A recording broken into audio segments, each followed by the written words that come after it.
From the heart of Lenexa, Kansas, we bring you Buck and Bob Take on Chiefs Kingdom, a And podcast Mel. for fans by fans, where we don't try to pretend like we don't know or we know everything. We just talk, about a team that we love, kind of like talking to friends at a bar, and we are at a bar tonight. Yeah, kind of like friends, too. Yeah. No, just the bar is the only accurate part of that. You're talking really quiet. I'm not talking that quiet.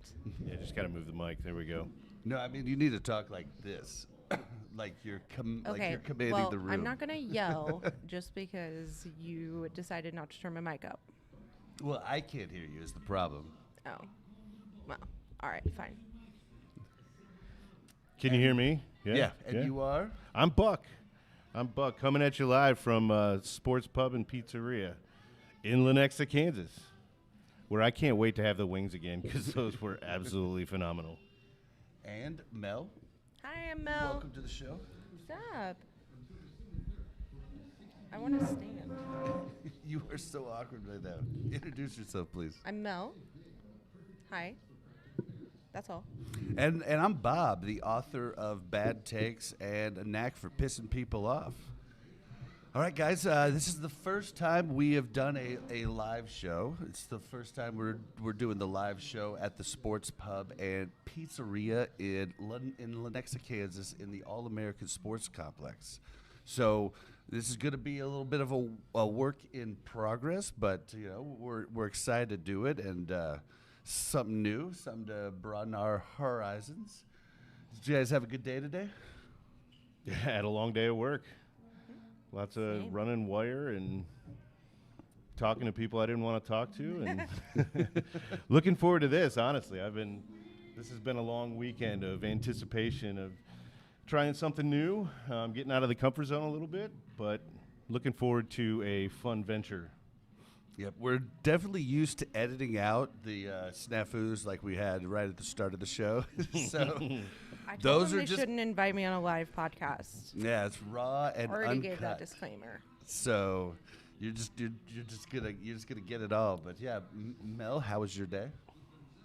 It was wonderful.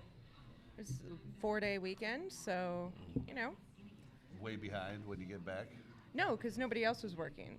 It was, that's what's fun about holidays, is that you can't get that far behind because nobody else was working. Right, so this show is basically going to be kind of a riff-it show. The Monday night show is going to be possible guests, just talking about Chiefs storylines. But we thought we should, branch out a little bit. We normally just talk Chiefs, but we thought we should, talk a little bit about the Monday night game. Comment on the game a little bit. Yeah, just, and then we might. Something happens crazy during the game. We might say something. I don't know, but I definitely will. Yeah, I'll show emotion. So so the Broncos, or as I call them, the Dirty Donkeys, are playing the Browns, and the Browns are struggling. Broncos are 7-5. Browns are 4-7, but we still want the Broncos to lose. We don't want the Broncos in the playoffs. Like, can you imagine if the Broncos, Chargers, and the Chiefs were in the playoffs? That'd be crazy. It'd be horrible. I mean, I don't know if it would be horrible. I mean, it just shows how good the division is. Yeah, but and that's a good thing for the Chiefs, who lead the division. But the problem is that they play us better than anybody else too. I don't know that they play us better than Cincinnati or Buffalo. I don't know, man. I mean, Cincinnati and Buffalo are better teams. Well, maybe not from the Chargers, but I mean, they play us better because they play up. They don't, you know what I mean? Like, Cincinnati and Buffalo were very good teams, and they play us well. But the Broncos and the Chargers and the Raiders, even when they've had horrible teams, have still played us very well. Yeah, and That's back, true. all through most of my, time as a fan, when the Chiefs were just bad to mediocre, we played them hard. I mean, the Chargers, had, probably one of the best running backs that ever lived in LaDainian Tomlinson, and we would still beat them, here and there, and make it a competitive game. So I mean, your division teams, better than anybody else. You play them more frequently. You learn all of their trade secrets. Like, you know them like the back of your hand. Yep, definitely. All right, so yeah, I don't know. I'm a little upset that the Broncos have kind of come on. Like they've been playing really good. Bo Nix has been really. I mean, this sucks that all the teams in our division, besides the Raiders, have a good quarterback. And I mean, it's not cool. Well, I don't think know. Aiden O'Connell looked pretty good against the Chiefs. Yeah, I know. That's I mean, I don't know if I historically, want to talk about that. I feel like backup quarterbacks look amazing against us, no matter what. They have like their game of the year, but all the AFC West has been trying to do is compete with the Chiefs for the last 5 or 6 years. So they're going to spend the money to get a better quarterback. They're going to spend the money to try to compete offensively with us, and they have. Yeah. Well, the two quarterbacks here are Jameis Winston for the Browns and Russell Wilson for the Broncos. Now, Bo Nix, buddy. oh my gosh, why do I have Russell Wilson down here? Oh, because he was the Broncos. Yeah. last year, right? Yep. Yeah. Yep. Whoops. Oopsie. Yeah. Like, wait a minute. Russell's Snafu with the number Steelers one. now. So I'm just like the anchor man. It's on my sheet. So I'll just read it. You know what I'm saying? He made the sheet, just so you know. So I'm Bob. I am Bob Sanders. No. So, yeah, so I don't know. The Browns quarterback, like, do you guys know much about Jameis Winston? Because I don't. I mean, he's kind of bounced around a little bit. I feel like every team that picks him up is like, whoo, look what we got. And then they're like, who wants him? yeah. So I've never been all that. I mean, I know he's had some good games, but he's never strung a lot together to do anything significant. Yeah. And kind of the impression I get from him in the limited interviews that I've watched is he's kind of arrogant. I mean, he thinks he's better than what his numbers are on the field, and he kind of feels like everybody should recognize that. I don't know. I don't want to throw accusations out there. It's just kind of the feel of it. test. Yeah. Well, he has Gotcha. been like pushed around a little bit to different teams, so he's got to at least have something going for him. You know, he's got to fake it till you make it, right? Well, it's time to make it. He's been faking it for a while. Well, so on defense, you want to know what these two teams have in common with each other, but not in common with the Chiefs?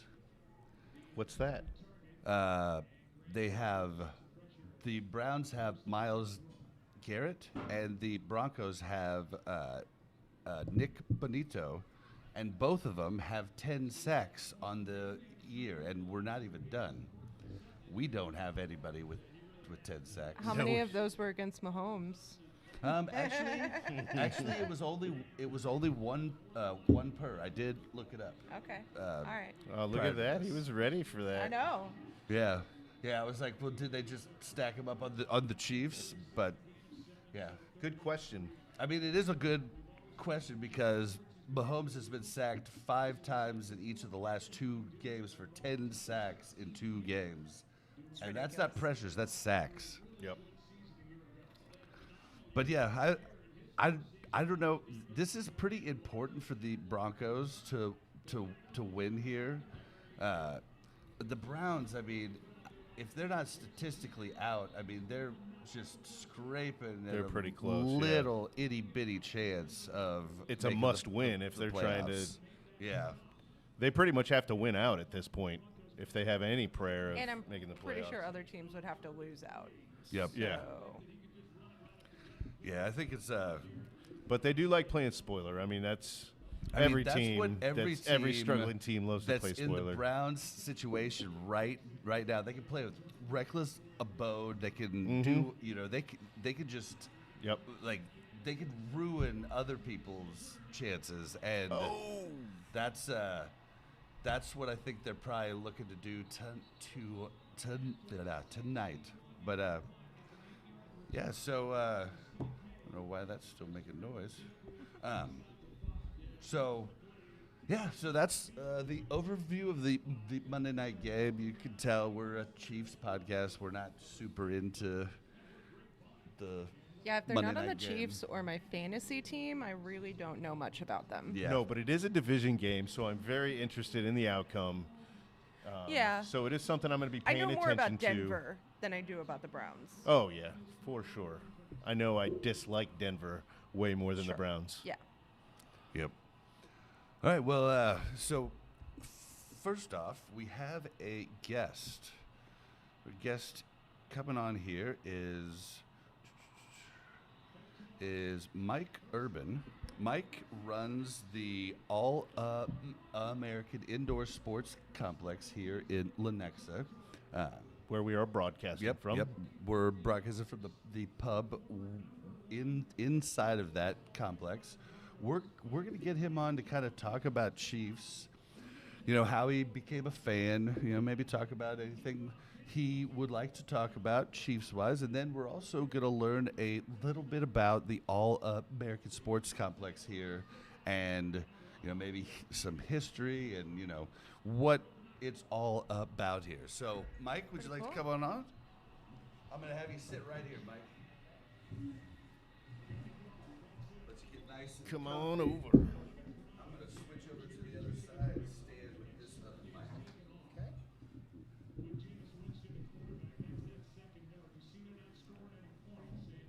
Well, hi, Mike. Oh, thanks for having me. Hello, Yeah. how are you? Good. Good. You left me here like I'm the one asking Yeah. questions, and I don't have any questions. He's got all the questions. Yeah. Well, I mean. You're not in camera. Yeah, you should come over Oh, here. yeah. Bob. I mean, we've all got questions, but if I come right here, I can come right here. Works. All right. So, when did you first become a Chiefs fan? Because you weren't born here, right? No, born in Houston, Texas. Was an Oilers fan for a long time. Moved to Kansas City in '85. Move up to the mic a little bit, sir. Moved to Kansas City in '85 and became a Chiefs fan instantly. I guess I'm a Steve DeBerg era fan. Uh-huh. It was rough for a bunch of years, but I lived here. I had to be a fan, right? I mean, you don't have to be. I mean, Yeah, you do. I tried to not be a fan all through grade school, high school, and then actually Marty left. And the first year that he was gone, when we had the interim coach, used to be our defense coordinator, Gunther Cunningham, that's when I became a fan because I root for underdogs, and they were going to be going through some stuff. And so that's when it broke me, because growing up here, I was like, everybody likes the Chiefs. It's so lame. And I was a kid, and I wanted to be different.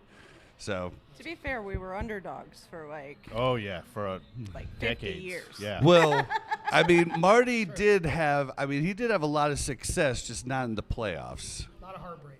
Yeah, a lot of heartbreak. So I moved here good in the enough. DeBerg era. So I grew up in the Buffalo area, actually, but we weren't sports fans at all. So when I moved here, it was the DeBerg area, and it was a lot of I don't have fond memories of the DeBerg era, but what the team was able to accomplish, like off the field, and the environment that they created at the stadium made it fun enough to keep a good group of fans together to, now that it's prospering and this team is doing what they're doing, it is so fun to watch. And it kind of makes you a little more proud that you were a Chiefs fan for this long and you kind of stuck through all that crap. So We earned these Super Bowls. we did. We earned Patrick Mahomes. Sure. yeah. I've had the luxury of, I met a few players, John Stenerud, a couple other people have been in Wow. the building. Nice. I got to meet over the years. So, I'm a huge Chiefs fan. So, exciting times. Yeah. So, It's a good time to be a Chiefs fan. that's right. Yeah. That's right. It's gonna be a good time for a while. Mm-hmm. Yeah. So, do you have any fun Chiefs stories? Is it like a Chiefs game, tailgate, or anything like that? Yeah, so I tore my ACL a number of years ago, and I went to a doctor, Dr. Barnhouse, and I walked in and I sat down, and Derek Thomas came in the same room. He just tore his DT. labrum, sat down right next to me, and we had a quick conversation. You guys did it the same way, probably, right? Well, he played football. I No. was actually playing on that field over there. Yeah, so I got to meet him and ended up meeting him years later in Westport, and he recognized me. Nice. And bought me a beer, and we had a talk. But it was pretty cool. That's awesome. My favorite player by far. Oh, yeah. Oh, yeah. Oh, And he and just remembered take you? it from us. Yeah, that's going to be one of those things you'll never, ever forget. That's awesome. Yeah. And so- take it from us way too soon. Way too soon. Yeah, I actually had the same lawyer as Derek Thomas. okay. Yep. For the same thing that he had it for paternity. Oh my There's God. nothing wrong with that. Everybody goes through that if you're not married. Not everybody goes through that. If Bobby. you're not married, you do because you have to. It's just part of the court system, you know. Like, All right. yeah, it's not necessarily a bad thing. But yeah. So, what about the Chiefs? Is it just because you're here, or is there something specific about the way the Hunt family runs the team that makes you really like the team? The history of the team, the players that we have, the way we treat them. Obviously, now the coaches are a big thing for me, and the way they act. And I think just a lot of the history, a lot of Joe Montana days. Was Oh, fun. yeah. A lot of great players come through us, and we're an original, team. We're a long-time team, older than most. Yep. Yeah. Yeah, the way the Hunt family has run this team is something they can be proud of, Yeah, for sure. I mean, Hunt. He came up with the name Super Bowl. I mean, that's from him. He actually has a crazy history outside of football. That's just nuts. I mean, he did all kinds of things throughout the business world. A lot of people think that the Hunt family made their fortune on Chiefs. No, they lots of years lost money on the Chiefs. I mean, they made their fortune in other ways. So just remember that, Missouri, when you possibly will lose the team to Kansas. I'm just saying. It's all right with me. I'm down. Yeah, let's get them closer. Too, but Yeah. Yeah, I don't know that any fans really would be that brokenhearted if it moved to the Speedway. I mean, To be even honest- Missouri, I don't know that they would care. Well, Missouri politicians would care. Yeah, because the politicians would that's a lot care. of money. But I think they need to stay in Kansas City, whether it's Kansas City, Kansas, or Kansas City, Missouri. I Yep. feel like that would make the transition very easy for anybody. There's no chance they're leaving the Kansas City area. There's no way. Well, that- I'm just saying, like, they can't go to Johnson County, or they can't go to, like, I don't want to Independence. see him leave Arrowhead at all. I just love that stadium. I would love to see renovations, but the history there, the atmosphere. We just went to our, my first Monday night game a few weeks ago, and it was electric. It was the coolest thing. I mean, that's going to be one of my memories for life, is going to that first Monday night game in my late 40s. I would hate to lose that. And if we did and they moved, the stadium would have to be state of the art and, It better than the other 31 stadiums. And that's the charm of Arrowhead and our grassroots team and blue collar feel. I mean, everything's going state of the art, but we're one of the last remaining original stadiums that really has that heart. And we're still one of the loudest. So whatever we do, we have to keep that. And one of the big reasons for us being so loud is how low the field is below sea level. So it's an actual thing that the actual earth helps us reverberate this sound as well as the stadium. So if we go to the Kansas side, I haven't looked on there, but I don't know that it is that would even be possible to do. I mean, there's other ways to make it loud. Well, but the field level itself isn't below like sea level. We're like half a mile up above sea level here. In okay. Kansas. I think All maybe right. they Mel, can they you dug it like out? can you fact check me or something? Because we went on a tour and they told us that it was because it was just below sea level. So Mile High is literally a mile above sea level. Yeah. Right? And so we're like 80% of the way to Denver from the coast. So I don't think we're even close to a mile over sea level. I mean, we can we're get not. under sea level here in I mean, many places in Kansas. You think? Yeah. Okay. I'm pretty sure. I could be crazy here.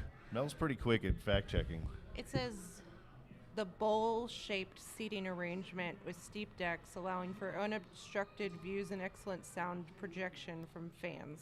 Well, Effectively bouncing sound waves throughout the stadium and creating a very loud atmosphere. look up Chiefs Stadium sea level. Like those exact words. You know what I 'Cause I'm love? pretty When sure Bobby These are tells the kind me of tangents that we exactly go off on what sometimes. to It just put. is what it is. I'm interested now. I wanna know. Like, he doesn't have a phone. Yeah, but you're just way better at this. I'm than he trying is. to ask chat He for does that. questions here.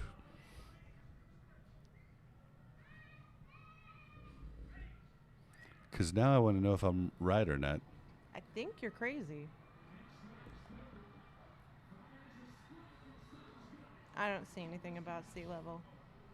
All right, well, we can table it for now, but I believe that was we're at least underground. Yeah, that I We're- believe. Like they dug. Yeah, it in, it's below ground level. Maybe ground level was the word they used and not sea level, but hey, it's okay. Answer us in the comments or in chat to be great.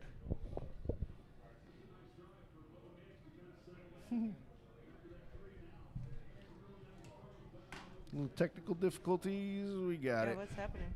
The charger wasn't on. Oh. All right, so give us.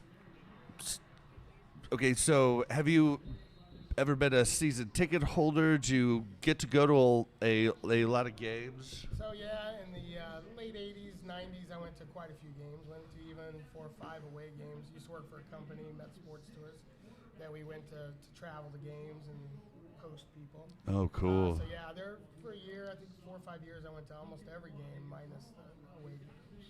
Been to Denver, got to see Montana beat Denver in the last seconds. So that was a good experience. So, There you go. Got kids now, can't afford a Chiefs game well anymore, but I'd love to go. I have been to a couple preseason games, but it fits my wallet a little bit better than the other games. So. Yeah, they can be pretty pricey. We did find out though, if you buy them like when it's super rainy on a Monday night, close to kickoff time, they get pretty cheap. Yeah, we went out there to interview people. We were like, we could go to the game for like $70. So yeah, So we did. yeah. We the only time I've ever been to Mile High was when we went one year. It was when the Chiefs weren't great. I mean, I believe we did have Andy Reid. We weren't great though, but Peyton, it was his last year on the Broncos, and he'd been playing fine. We went to the stadium thinking we were going to lose, and by halftime, Peyton had thrown 4 interceptions to the Chiefs, and we were a little scared in our jerseys. We didn't know what was going to happen there, but the Broncos fans were actually very, very nice. There was only one really drunk lady that got mad at me, and she said, "I can't believe you like a team from Kansas." And I was like, "Well, actually, they're from Missouri." and she That helps. just slung some more profanities at me, but She was like, "Oh, she was a you're fun right." time. Yeah. She was a fun time. All right, well, so we are doing the show live at the Sports Pub and Pizzeria here in Lenexa, inside of the All American Sports Complex. That's a mouthful, isn't it?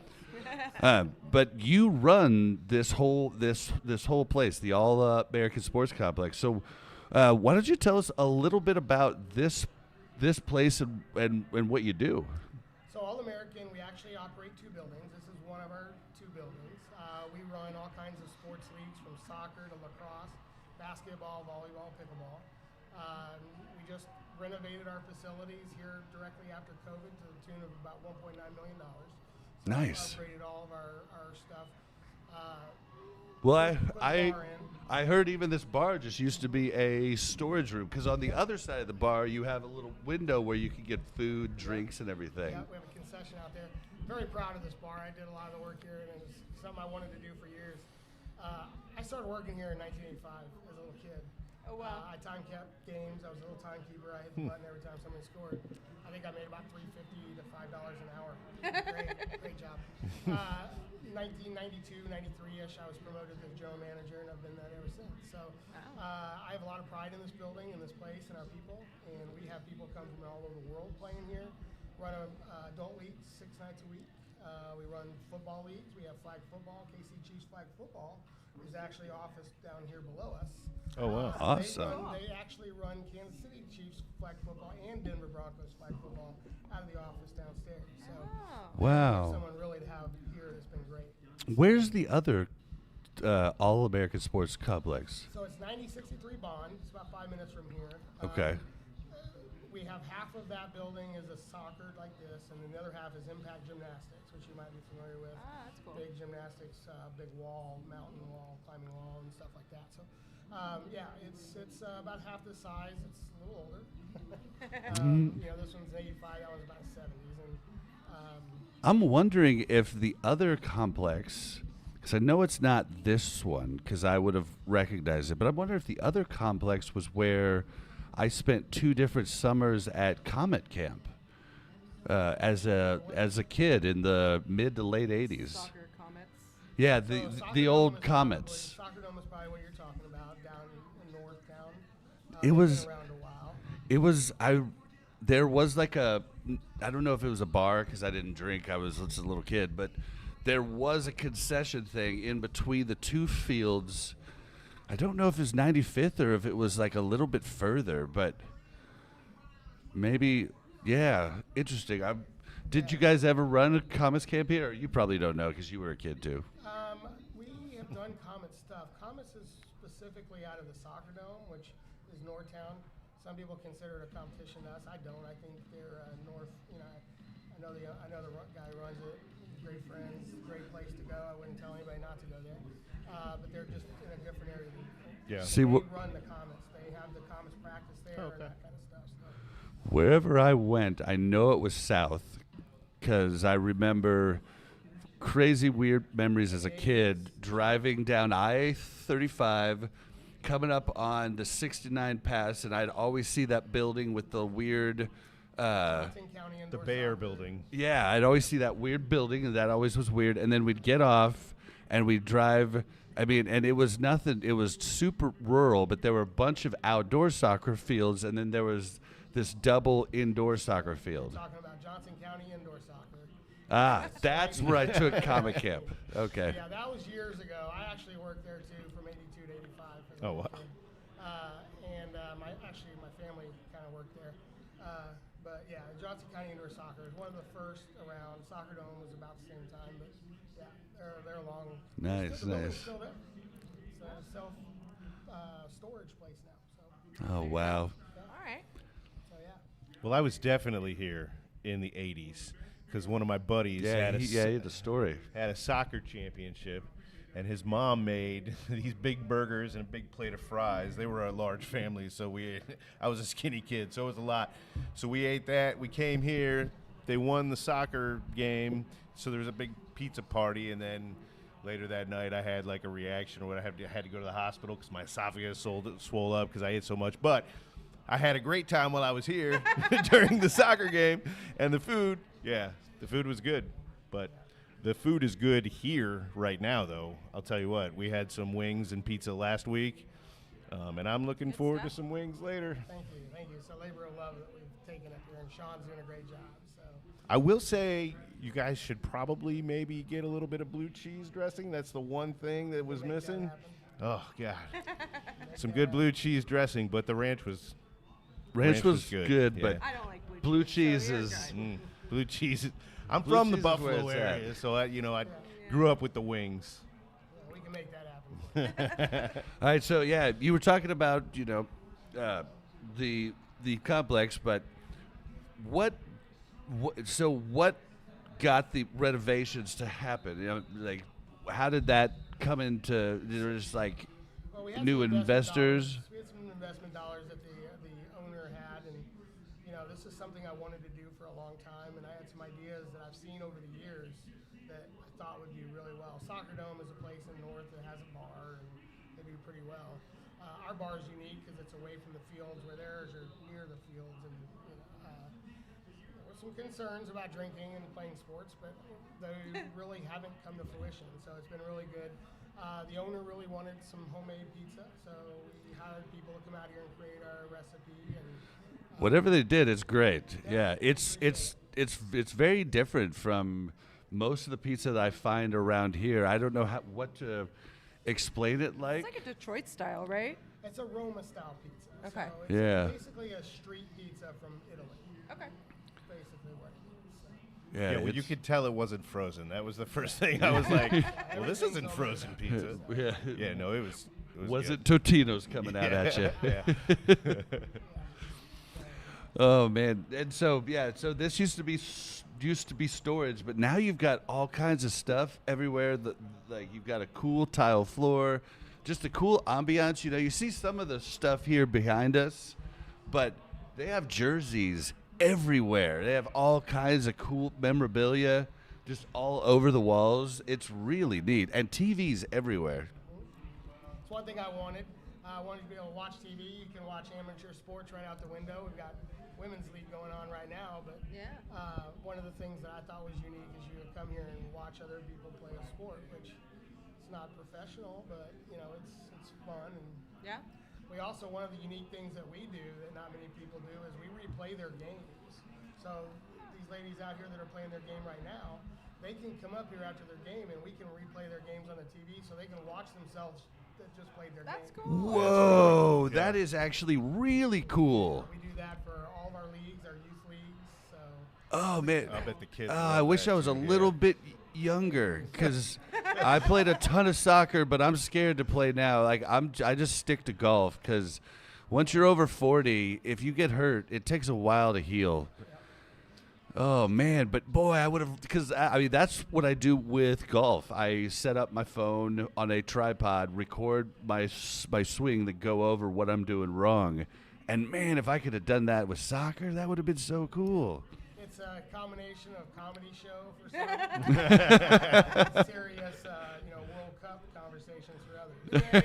It's a lot of fun. The men on Tuesdays and Wednesdays and Thursdays, they really enjoy it. This room is usually packed with people watching their game, and That's so like cool. I said, there's a lot of laughs. Yeah. Well, how can people get involved in any of the leagues here? Do you guys just do that through the front office, or is there a So we have website? Most of our website covers everything that we do. We do have some unusual kind of things that we don't have on our website, but you can contact us. Our number is 913-888-KICK, 5425 for those without a old button phone. But yeah, so you can contact us. Our website has most of the stuff. So, and we do have a lot of unusual stuff here. I don't know if Sean has told you, but we had the sword fighting championships here in May, last May. This May, we've got them coming back. So that Now, sounds okay, awesome. hold we're on. talking about real swords. Are we talking about fencing, or are we talking about? Talking about real swords with real metal armor and like you're a knight. So okay, so I Like I medieval times. at the Renaissance Festival, I watch these guys, but they don't actually use real swords. No, they're like padded. Yeah, it's Yeah. like padded These stuff. are real swords, real clanking, real hitting, real bruises. So I'm then, coming here for okay, sure. so then, Two-handed swords, single swords, saber swords, but they're Well- all wearing metal, full authentic metal armor. Well, what I want to ask you next is when are you getting investors to bring us medieval times down here?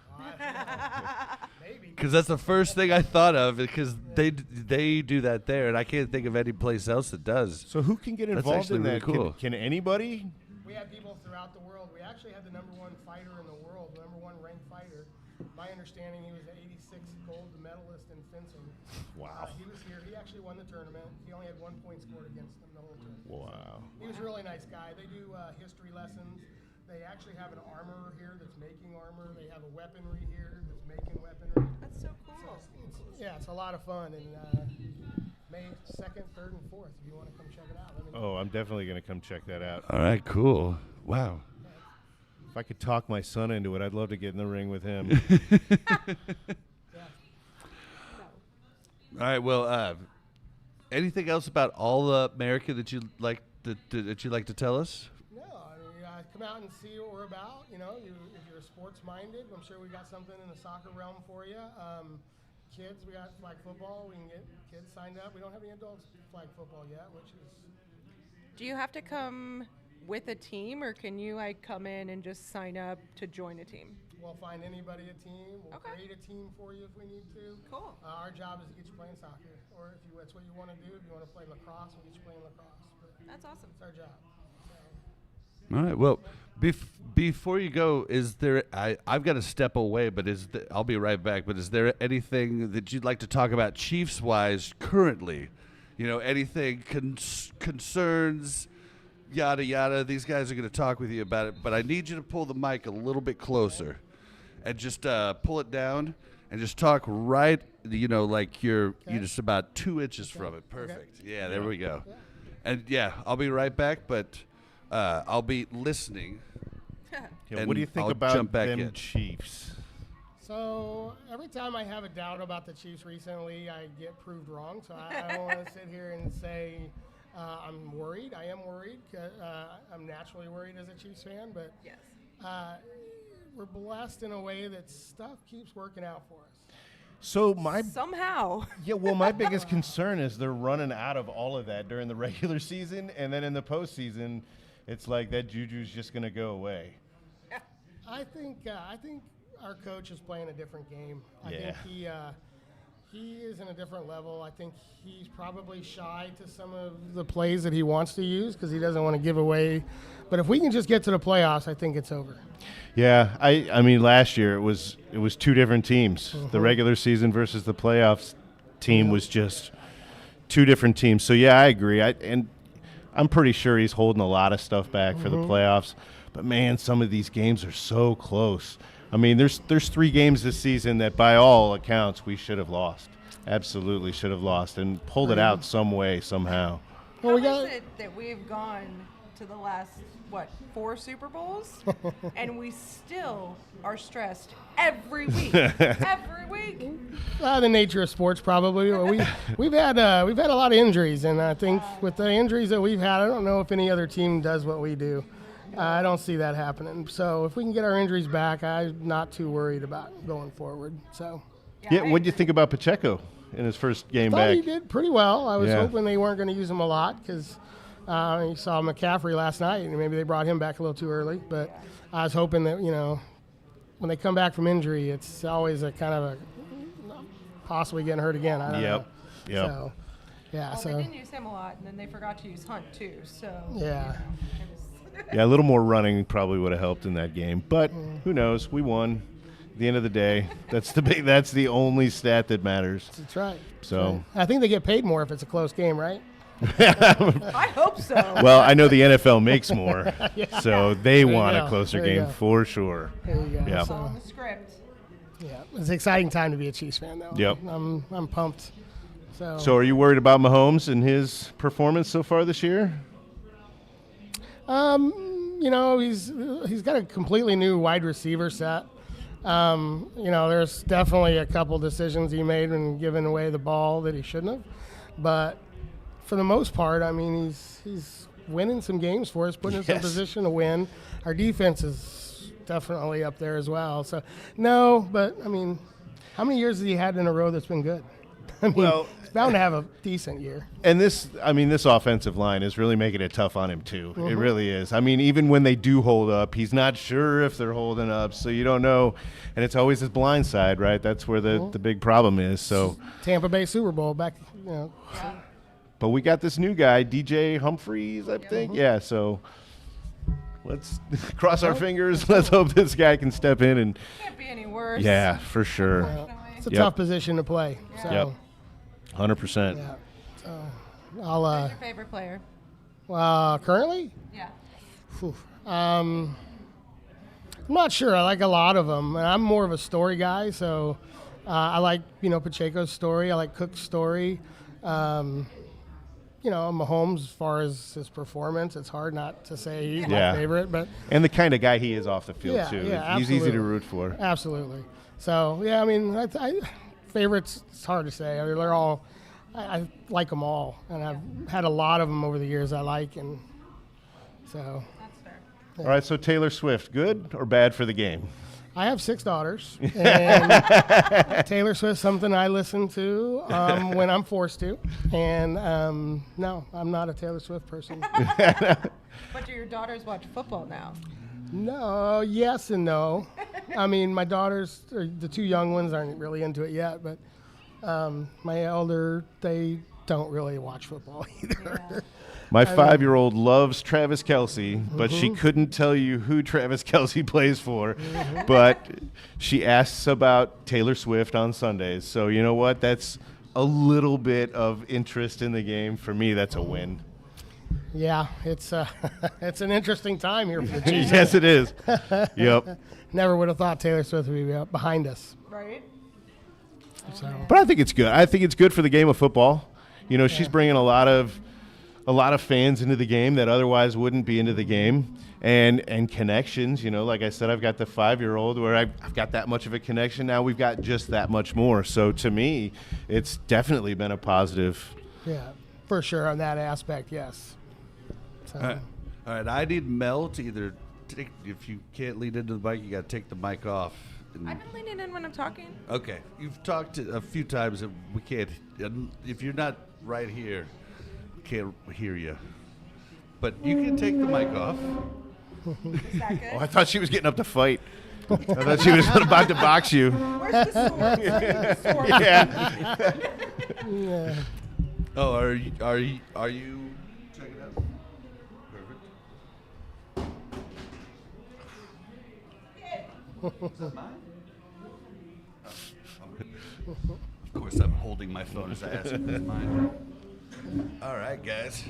I am going to pull this out because it is awkward to sit there in the center. Weird.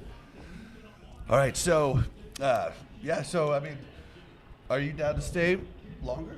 Whatever you want me for. I'm in my element here at this place. All right, so Edwin Arby did some research, and from what they found is we're about 774 feet above sea level.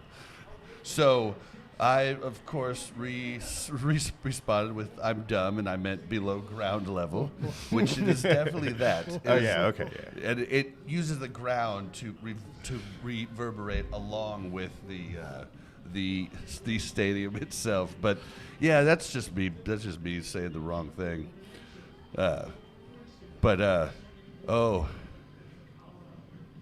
Not to you, Bob, to the Taylor Swift comments. So, yeah, Taylor Swift. I think it's just a good thing for the game in general, especially to bring young women into the game. We see with the flag football, that's kind of becoming a thing. That's kind of big. Mm-hmm. Yeah, girls play flag football is the NFL part of it. They're downstairs as well, and they do. A lot of girls are playing, which is great for everybody. So. Yeah, it makes it easier to watch the game too when the females in the house are into it as well. Well, I said before, my wife is a Dallas Cowboys fan, so I'm turning her into a Chiefs fan. Well, at least she's a football fan, so you've got that common ground at least to start with. She's majorly biased. Oh man, yeah, the Cowboys. I mean, Jerry just needs to stop. I mean, It reminds me of Al towards the end with the Raiders. Just give me the fastest guy. I don't care. Give me the fastest guy. This guy that would have went in like the 5th round, he's taken 1st overall. It's just, it's not good. He says the wrong thing almost every time he's interviewed. He won at a time when we didn't have the cap. We didn't have the salary cap, and that's something he's never really been able to work through. So, well, if you look at their Super Bowl wins, it can be attributed to one person and one person only, and that'd be Herschel Walker. That Herschel Walker trade gave them 3 of the best players that probably ever played. Without that, they never would have won a Super Bowl, in my opinion. Is your wife excited about the possibility of Showtime coming and coaching the Cowboys? She hasn't said anything about it. I think she's to the fact where Jerry Jones has to leave before they can be positive. He's in their way. So he is definitely the problem there, and it is what it is. Yep. So he's got the money. Nobody's going to fire him, so he's pretty much going to have to step away. I think he's lost touch. Yeah, and I don't think that's going to happen. Yeah, for sure. And they still have the Thanksgiving game, which kind of upsets me. But I was thinking about it this week. Do we really want the Thanksgiving game? I mean, we would have spent time eating and half watching the games, right? Do we really want to be like, we can't do Thanksgiving? Because I'm sure this happens in Well, it Dallas. happened to us on Christmas last year, so yeah. It's just like we need to plan around this. And some people who aren't who aren't football fans decide to do things during Chiefs games. It's hilarious. People have done their wedding on a Chiefs game, and I'm like, I'm sorry. There's no possible way that I'm coming to this wedding. I mean, like, someone would have to die or be in the hospital for me to miss a game. And if it's a funeral, I might even miss that. Just saying, they're already gone. It's okay. Hopefully I don't die on a Chiefs game. Do you want to take your pink mic back over? Probably not. No? You just don't want to hold your mic, huh? I'm good. Yeah, so I think Taylor is a good positive thing for the NFL, but a lot of people are haters, and it's weird because if you watch any Lakers game, they pan to the celebrities every chance they get. So maybe they're just mad that she's not in L.A. Yeah, for sure. So what are some of the storylines I had? I jotted some stuff down today. What did you think about the last play of last game where they everybody's trying to say that it was a oh no this that was from before, but everybody's tried to say that it should have been a false start, and it should have been a 5-yard penalty. And if that was the case, it would have been a 55-yard field goal, and that kicker had missed 3 kicks. He was not going to make that anyhow. But a lot of people are trying to say it was a false start. They don't understand that it wasn't. The ball was snapped. A false start, the whistle blows before the ball ever goes anyplace. The ball snapped. So how do you feel about it? And how do you feel about everybody blaming refs for our wins, etc.? Everybody has an excuse for every time we win. Well, I can tell you, blaming referees is something I'm an expert at. I see it every day here. You look back at all the teams that are successful, and it always has got to have a scapegoat, and the referees seem to be that. You look at Brady. It was the referees for a while. It was Deflategate. It was whatever else he was doing. Same with us. I mean, we're on top of the mountain. There, people are going to knock us off the mountain, say whatever they want. People think that words do a lot of damage, and for champions, it doesn't. So, yeah, it's just it's weird to me because everybody always. I just think back to we had very similar storylines throughout the Patriots run. And I don't understand why everybody still talked about the Patriots as they were amazing, but everybody's crapping on the Chiefs here. Now, it could just be that back in 2004, 2005, social media wasn't as much of a thing, so there wasn't as much of this loud,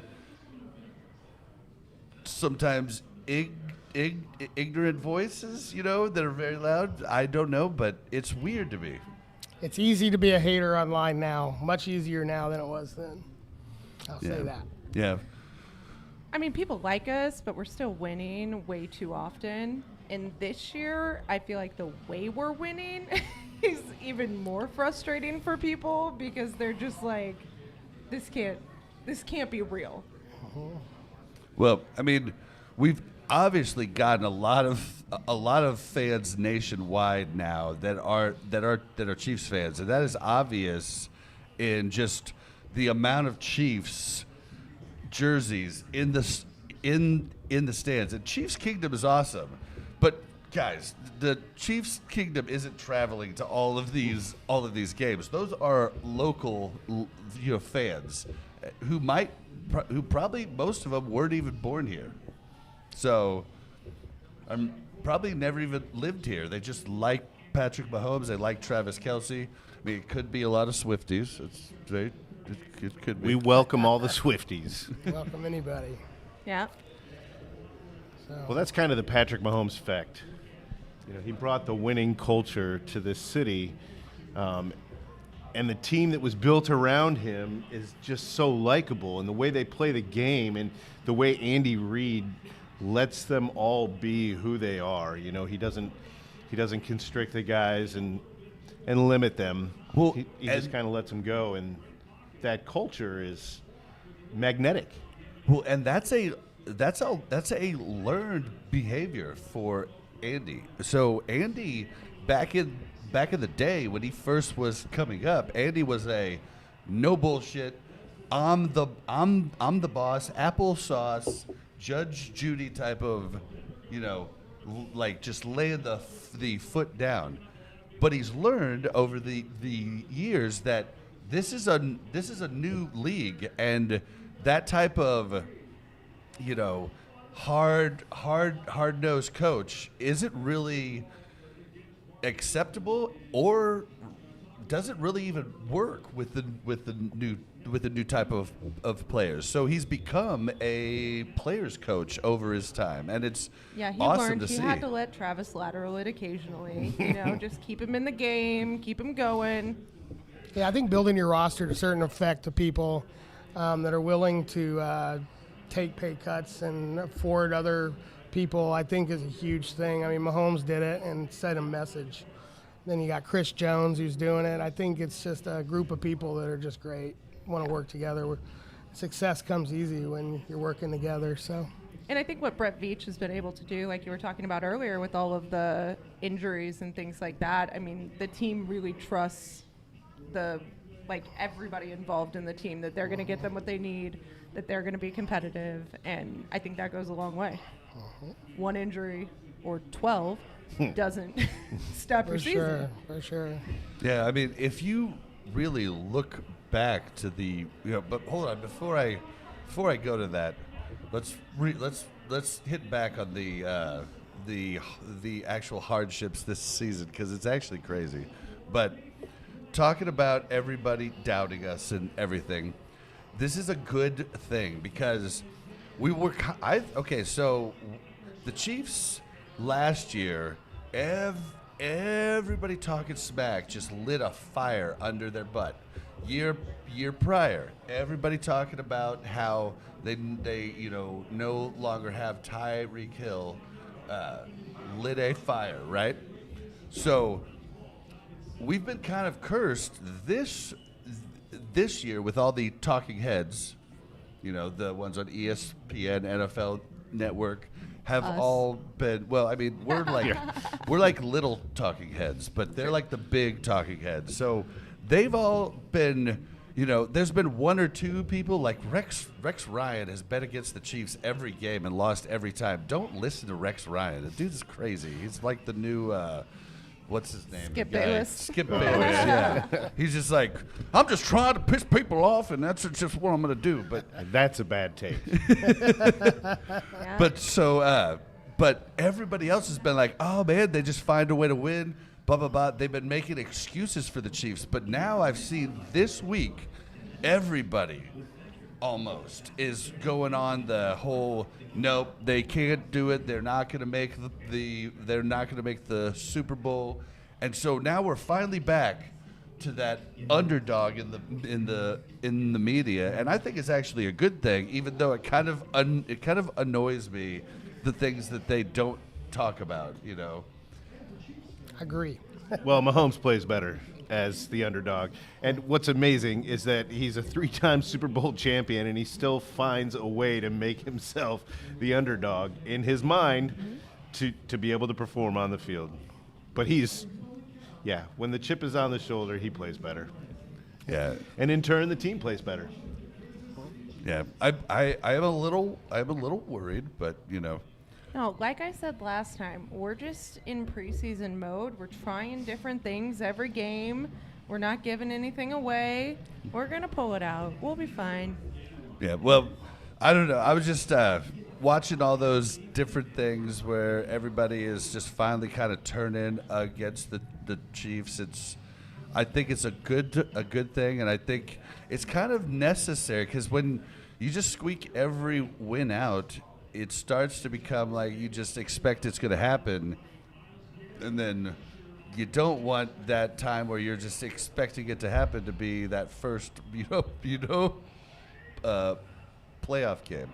Although, what's really weird though, Rex Ryan just today, I was watching him, and he's just talking smack on the Chiefs and how they're a bad team and blah blah blah, all of this, and then he goes, yeah, and I know they're going to have the number 1 seed and the bye. And I'm thinking to myself, the Bills are 1 game off and have the tiebreaker. I mean, how do you just know that we're going to have the bye if we're a bad team? We're going to play 3 games in 11 days. Well, he got the and script. 2 of the teams are good. That's how he knows. He got the script. So now we know Rex Ryan is one of the people that gets the script. Oh, man. Yeah, I've watched a lot of those crackpot YouTube guys, too, that talk about how it's scripted and all this stuff. And you need to watch more Nick Wright. I'll just give you. You can't possibly watch enough Nick Wright. He doesn't have enough footage. They should double his footage. I agree. That guy's brilliant. After every game, I'm like, that's what I'm most excited about. Is I can't wait to see how Nick Wright comes on and talks about this game. Yeah. Because they're always going to ask him, "Are you worried about the Chiefs now?" And he just has great setups. He's like, "Yeah, I am. I'm worried about." And he'll start going, and then I'll go, "Because I'm worried that and he'll just turn it. Yeah. Like a comedian does on a act, where they just turn it around, and you're like, okay, I gotcha. Yeah, Nick's great kids, Kansas City native, but yeah. So I don't know which one of these I want to hit first. I'm gonna hit this first. So hardships for the Chiefs. Think about what we have gone through. Game 1 preseason, we lose our number 1 wide out that we had gotten, Hollywood Brown, right off the bat. Mm-hmm. I mean, lose him. We're like, oh man. All right, we're gonna rally. Then we go into what was it? Week 2, we lose Pacheco. I think it was week 4. No, week 4 is when Kareem Hunt started. Week 3 is when Kareem Hunt came in and signed. Rice went down before Pacheco, though, right? No, I don't think so. Rice, I think Rice went down at game 4, I think, or 5. Yeah, it was that funky play that. Yeah, Mahomes injured him. That fumble. Yeah, but Yeah, so then your number 2 wideout, who would become your number 1, who was on the top of the league in receptions and yards, and maybe even TDs, I'm not sure. But he was in the top 5 of like everything. Like he was killing it. He was looking like a superstar wideout. He goes down. So all of a sudden you're down wide receiver 1 and 2 and starting running back, which we all had to like save through player acquisitions. We didn't just bring people up, right? And then we run into the problem with the left tackle. We bring in Wanye Morris, right?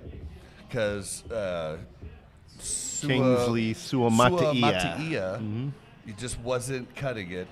Game. That's a really nice way to put what was happening. He looked good game 1 and 2, but then game 3 came in and just got eaten up. So we put in Wanye Morris, who does pretty good for a bit, but then gets a knee injury, and then he's been playing with that knee injury since. So that's probably why he's been struggling so hard. But who else? Oh, and I didn't even talk about Ward, our corner that we lost. Mm-hmm. Huge. I mean, we've been riddled with injuries and still been able to come out on top. Yeah, that's. I mean, how? Well, how? The football playoffs. Gods, the playoffs. Playoffs. How do we do this? Well, the refs. I mean, the refs. The refs are helping us. It's clear, right? The football guys that wear black and white. I absolutely hate that narrative. I hate blaming the refs. Sure. Yeah. I get that text, though, during every game. One of my best friends is a Lions fan, and he hates the Chiefs. And so every call that the Chiefs get, I'll be watching the game with him, and something will happen, and you'll hear a little ding, and he'll be like, "That's Damien, right?" Yep, that's Damien. You should have him come play in our leagues. We got professionals that do that here, complaining about the referees left and right. We could use more. I mean, I think it's good management. I think it's good coaching. It's good management. I mean, you've got people coming in, stepping in. Yeah, Brett Veach has a lot to do with it. I mean, he gets you the players that you need somehow. For nothing. For nothing. Yeah, like, I don't know how nothing. we're getting. And these people. For like Buck here says, he could get you a star, Hall of Fame player for a half a bologna sandwich. Yeah, I think the Chiefs culture has a lot to do with it. I think people want to come and play for the Chiefs and for Andy Reid and with Patrick Mahomes, that the players are willing to come in for less. But what I don't get is the teams trading players for a 4th round pick or a 5th round pick, right? And when they come in, I feel like Andy knows how to coach them and how to put them in the right positions so that they're successful and they make a big impact. Because all of these players have been other places and not done well. I mean, a 4th round pick is still pretty substantial. DeAndre Hopkins is a Hall of Famer. And I believe it was a 5th round pick unless the Chiefs are in the Super Bowl, then they get a 4th round pick. We've talked about that. For a Hall of Fame player. So Mel and I talked about at the top of his this. game, though, too. He's not like Joe Montana where we're going to get a year or 2 out of him. Yeah. Well, Mel and I talked about this on the way here. So new information has come out. I don't know exactly that we know for sure that was what was reported by a couple beat reporters, is that it would be a 4th round pick if we made it to the Super Bowl. But I think there's other stipulations in it, and I think that could be why we haven't seen Hopkins in on every down. It could be a certain amount of snaps that's in that contract also, because they don't have to put all of that public. So I wonder if that's why we don't see D-Hop in on every play. Yeah, I don't care. He's been effective when he's in there. So, yeah. I mean, he's still a Hall of Famer. But it could be why, we're not taking off with these games because they're using him sparingly just in case. Weird. That would be a weird, I've never heard of anything like that in an NFL contract before where, they have to be limited in their snaps because the team doesn't want them to be too good. Well, I've heard that in many trades, it's a conditional pick if they play 80% of snaps. Like they could put a bunch of different stipulations in. If they play 100% of the snaps, then they get a second round, something like that. Okay, type of deal. Yeah. So it could be that we're doing that. That's complete speculation, but not exactly sure.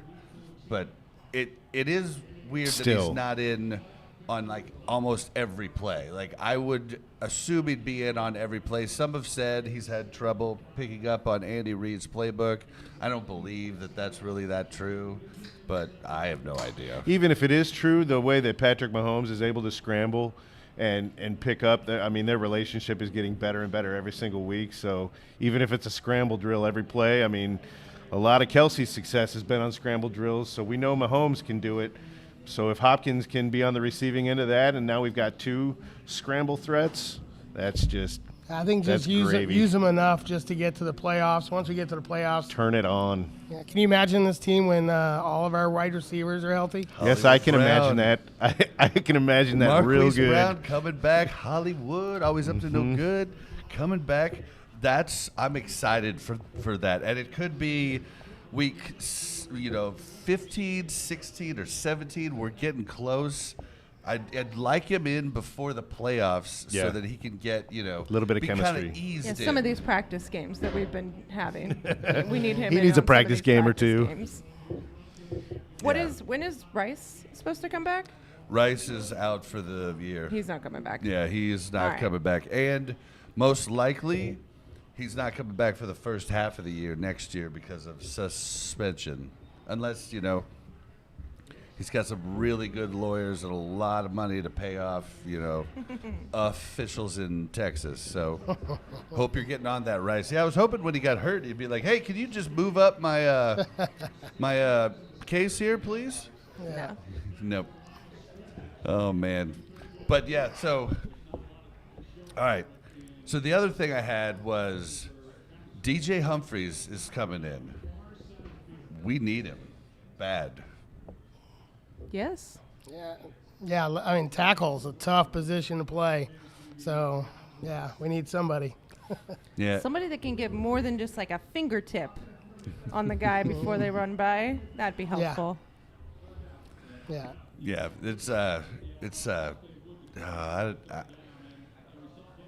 I heard Andy Reid talking today, and I think it's just coach speak, but he said, we're going to see how he feels, if he's ready, but we're going to try to start working him in next week, talking about the game against the Chargers on Sunday night. But he said we're going to try to work him in, see if he's ready. I'm thinking to myself, he was in the press conference just two days ago saying, I'm ready to go.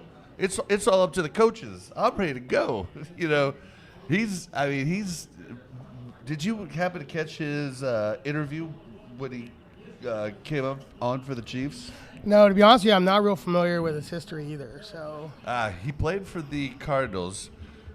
He was a first-round draft pick in 2015, 2016. I don't know. It was 2015 or 2016. He came into the league as far as they have that site that grades pass blocking and run blocking for tackles, guards, and centers. He started out his career having a really high run block rating and kind of a low pass block rating. In 2020, he was all pro, and he had a 90s plus pass and run block rating. So he was just a monster then. And then he was injured the past couple years, but all of his ratings kind of went to like a okay-ish 80s run block rating to a really still high pass block rating. So the pass block was probably the thing. I'm assuming, I've never played offensive tackle, but I'm assuming pass blocking is a lot more challenging and a lot harder to do than run blocking. Run blocking, unless you're a pulling guard, I don't see that the tackle situation. I think that's probably the easiest thing for a tackle to do. I think it depends. Anybody who's played it in the comments, let us know. I think it depends if your team runs down the middle or if they run to the outside. I think if they're running to the left side a lot, I think that tackle position becomes more challenging for the run block than if they're running to the right side and down the middle. The left tackle Well, I'm is just kinda saying. like, I So just got to make this guy not get in. So I don't think a tackle ever pulls.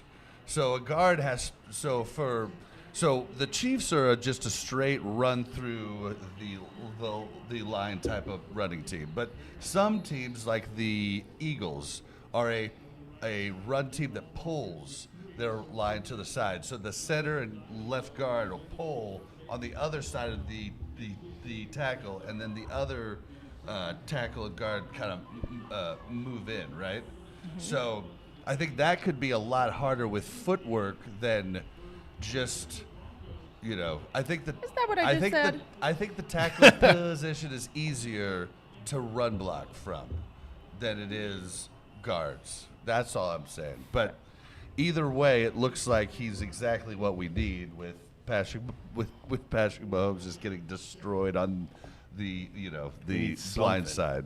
He just needs something. Yeah. Something.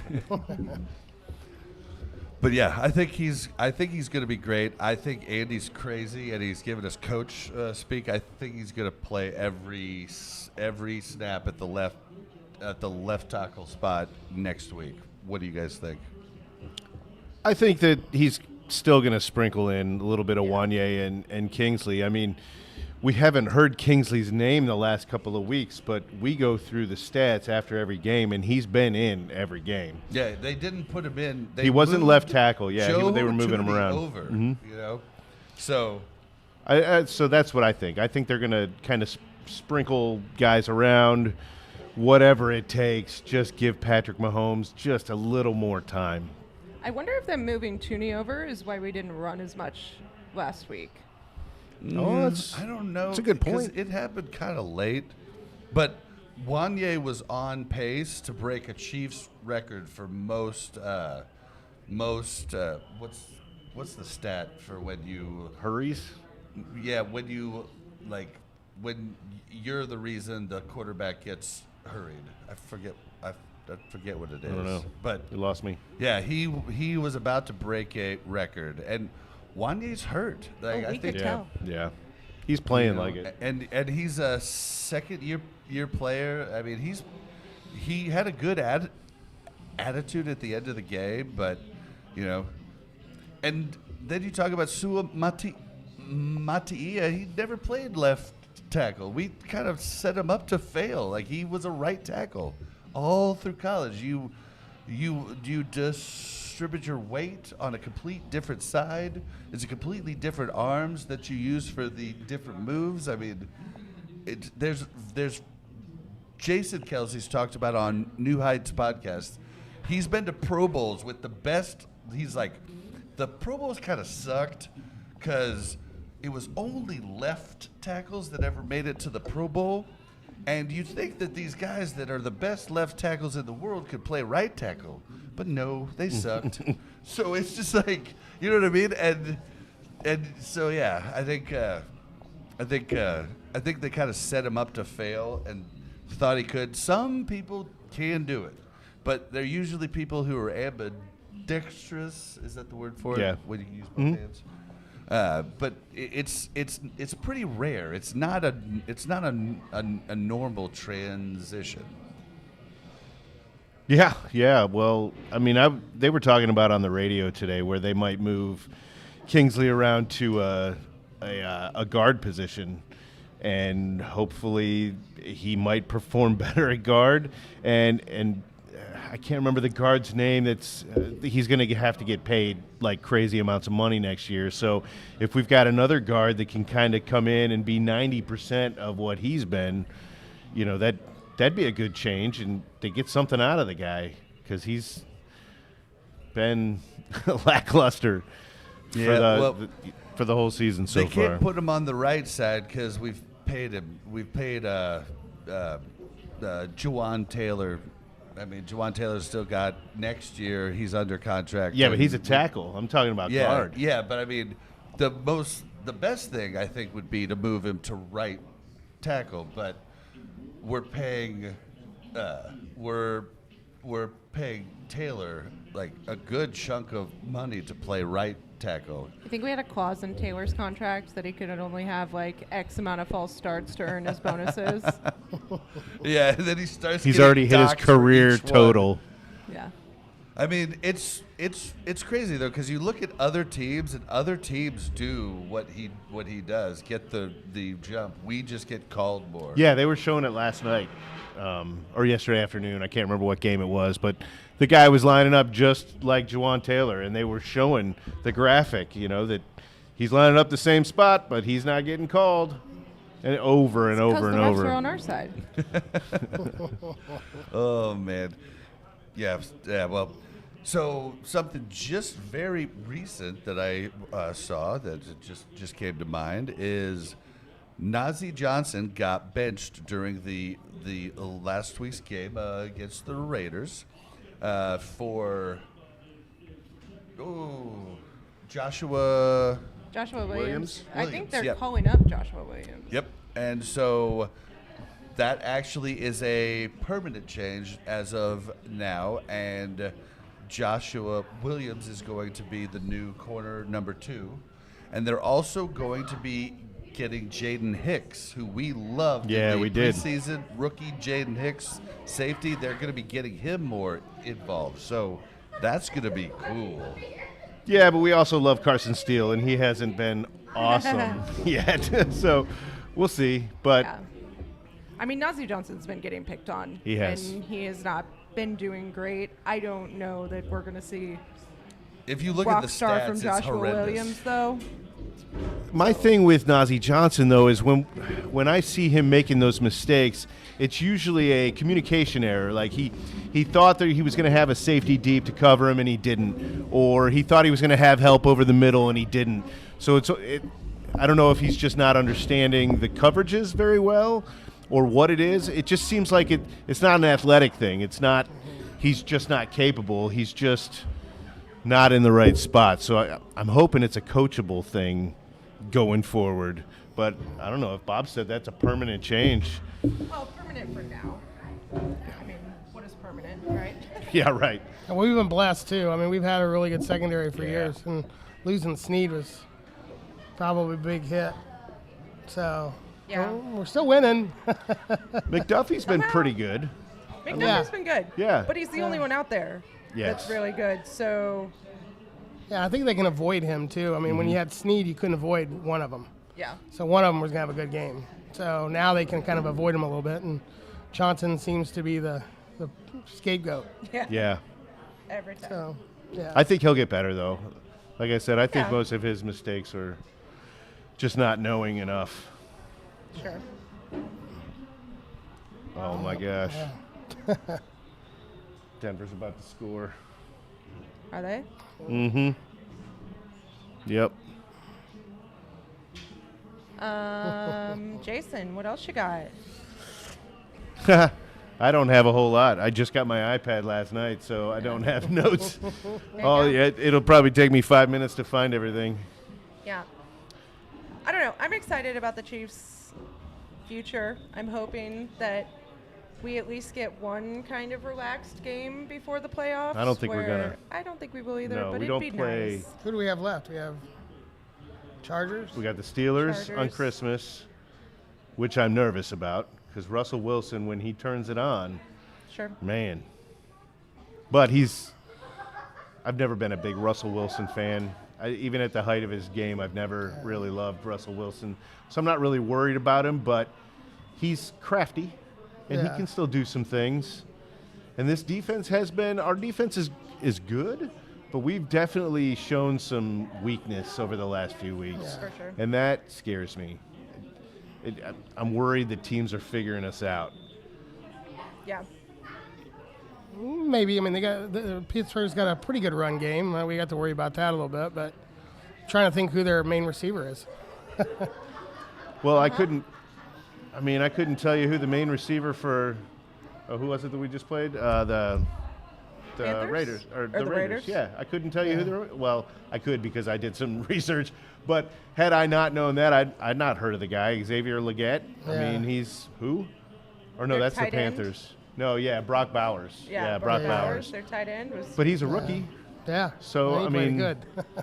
but they came in here and they almost beat the Chiefs. I mean, the Raiders almost beat the Chiefs. A 2-win team almost beat the 10-1 Chiefs at the time. Right after the Panthers. Yeah, almost beat the Chiefs, yeah.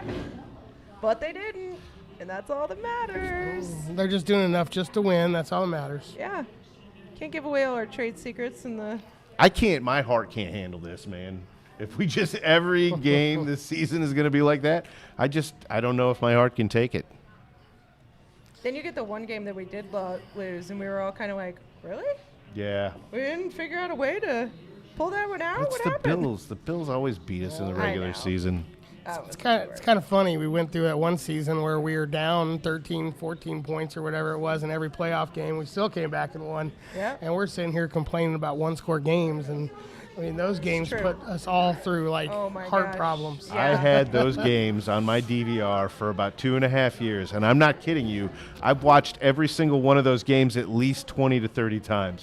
What an awesome memory that is for me, man, because you're right. I'm watching I think it was the Texans game. We're down 24 to 3, and the crowd all the Chiefs fans are about to cry, and I'm like, wait, just wait.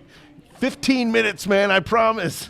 You're going to love this game. So I'm from Houston. I have some family in Houston still. And I got some texts right before halftime. And the 3 most enjoyable texts I've ever sent were there at the end of the game. So sorry, cousins. Oh, my God. Sorry, not sorry. That was the greatest thing I've ever seen. And, it happened.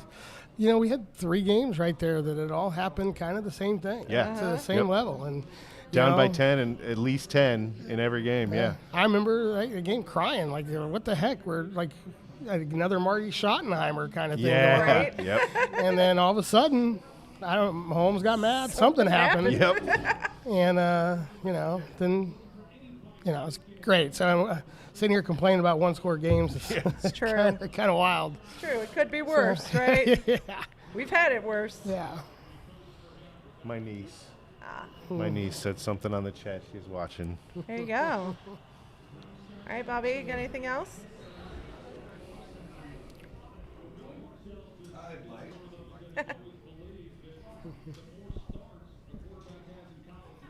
He's always got something. I know.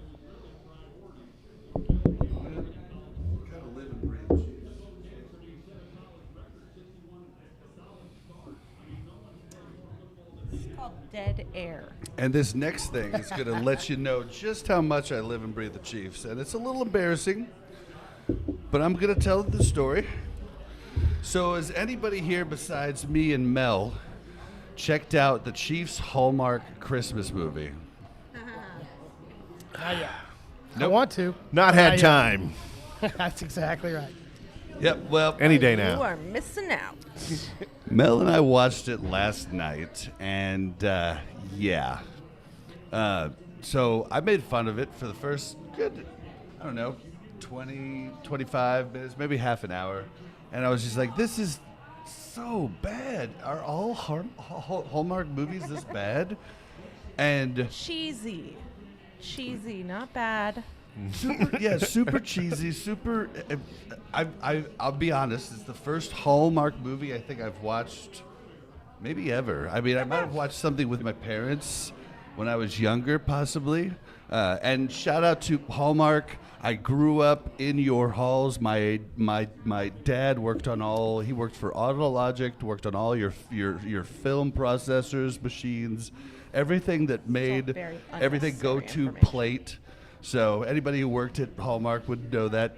Loved the free sodas there. It's always free at Hallmark. I don't know if it still is, but it was then. It was the coolest thing for a little kid. But yeah, so we're watching the movie. By the end of the movie, I don't know if I was just drinking too much or I don't know what it was, but you got into it. Did he have a tear? Bawling for the last 30 minutes of it, and I'm just like, is he gonna do it? It was unbelievably silly. He's I like, just couldn't believe it. Is this how all Hallmark movies are? Yes. I have missed out my whole life. Oh man, it was so cute, and there were so many cool cameos. And Yeah, I heard Andy Andy Reid had a pretty.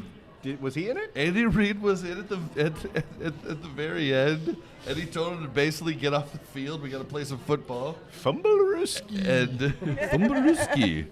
You say it. Yeah, I'm not saying it. But yeah, so it turned out to be pretty good. And I don't know if you just have to get really drunk to watch it or what, but I don't know. I guess I just wasn't expecting what it. I mean, it's a I guess family type of movies, and I was, I'm a big movie buff and a big show buff, and I like a lot of intricate stuff, and it wasn't that, but it was damn good. It made me cry. You could really tell did. he had never seen a Hallmark movie because it was exactly like every Hallmark movie you've ever seen, that it was like the stars align, the people fall in love, and everything goes well. And then we're all so happy at the end. That's it. And the guy gets the girl. And the Chiefs. And then they just threw in the Chiefs, yeah. They were Chiefs fans. Oh, man, there are Chiefs everywhere. There was McCole Hardman was in it. Oh, really? Trey Smith was in it. Mahomes wasn't in it. For like 10 seconds. Who? I said we say they were in it, but they were in it for like 10 seconds. Yeah, who else was in it? Carl Loftus was in it. He's got to be a horrible actor. I'm sorry, but that guy does not scream actor to me. Our running back. Kareem Hunt? No, he's been out. Not Pacheco. Oh, Edwards-Helaire. Oh, was Edwards-Helaire. Yeah.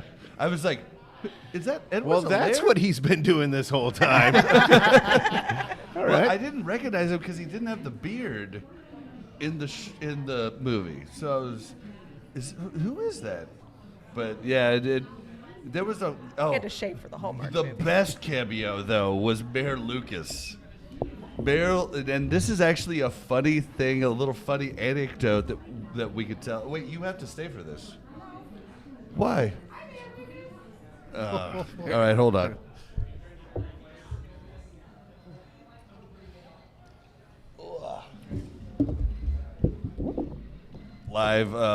Live shows, guys. It's kind of how it goes. So, yeah. So Mayor Lucas has this one part in it where, the whole thing is in Independence, which is great for me because I used to work for Reese Nichols. I did IT for him, and we had a office right there in Independence. It's the only time I'd ever really been, and they have a cool town hall like right in the center of town, and it's like an old school town, with all the shops all around the big town hall with the clock tower like you would see in Back to the Future. Like, it's a really cool town actually, and I just grown up hearing Independence. I didn't know, but so it was neat because I'd seen it, so it was all through the movie, and they're at some sort of park thing. And Mayor Lucas is walking by, and the girl goes, "Hey, Mayor Lucas," and he's like, "Oh, hey." And for anybody listening that doesn't know, Mayor Lucas is the mayor of Kansas City, Missouri. So Mel's dad is actually Councilman Kevin O'Neill. He's Councilman 1st District at Large. He's one of the 12 council people for KCMO. So we know Mayor Lucas well. We've went to a bunch of different things. We've went to the Christmas tree lighting every year, and we've actually, I actually felt like a superstar one time. I went to the live showing of the Kelsey's podcast, New Heights. downtown. I'm waiting in line for a beer, and Mayor Lucas comes walking up. He's like, "Hey, what's up, Bob?" And we do the hand thing, and then he pulls me in for the hug, and he's like talking. He's like, "Hey, where's your father-in-law?" Blah blah blah. And he's like, "All right, was Mel around here?" And I was like, "Yeah, she's like over there somewhere." And he's like, all right. Well, I'm gonna do my rounds."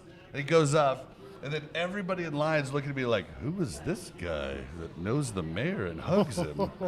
So it's kind of cool. But so the joke that's been going since that movie came out, everybody at City Hall, every time Mayor Lucas walks by, they go, "Hey, Mayor Lucas." And it's becoming a meme downtown. Oh, look at this play. Pick six, man. Pick six. Sorry, we're just watching this. The Broncos just got a pick six. Man, right at the end of the second quarter here. Horrible.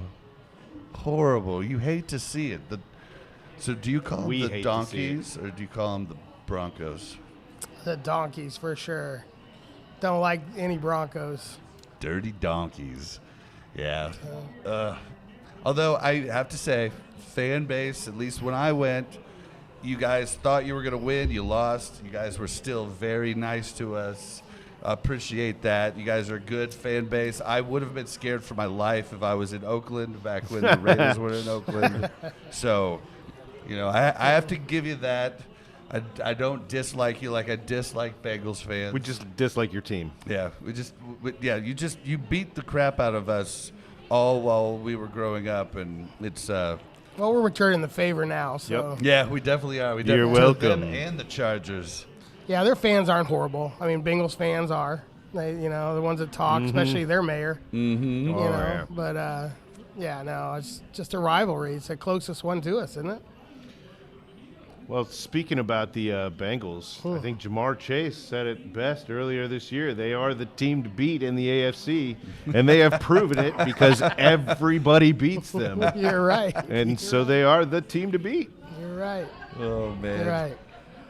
Chase, if you could just keep getting me fantasy points and keep losing, I love you, man, because you're carrying my team this year. So, but yeah, just keep losing while you do it. Ooh, Jamar Chase, we've had this conversation about Max Crosby a bunch of times. I'd love to see him in a Chiefs uniform. He hates him. What about Jamar Chase? I think no. So we had this conversation a bunch, and I think what makes the Chiefs is the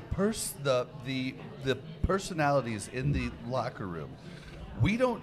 Okay, if you look at any Chief when they get interviewed and somebody says, "Oh, so and so talked smack on you," what they do is they take the high road and the sportsmanship road and go, "Yeah, they're a good player. Yeah, I mean, it's a really good team, and like he plays hard."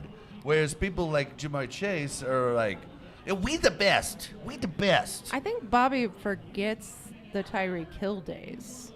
Hey, man, I always thought Tyreek really didn't fit with our type of mentality, but I was one of the few ones in KC that said, I think we're going to get better after Tyreek left. And we did for 1 year. Yeah. We were statistically better without Tyreek than before. How many Super Bowls we won without him? 2. So 2 years we were better. Mm-hmm. Yeah. I mean, true. You're right. He's some of the guys. He took the money. We can't afford people like that on our team. We need to be sharing the money, getting good players all the way around the board. But you don't think Max Crosby? Yeah. Oh yeah. Oh yeah. He regrets it. Yeah. See, you don't think Max Crosby a good Chief?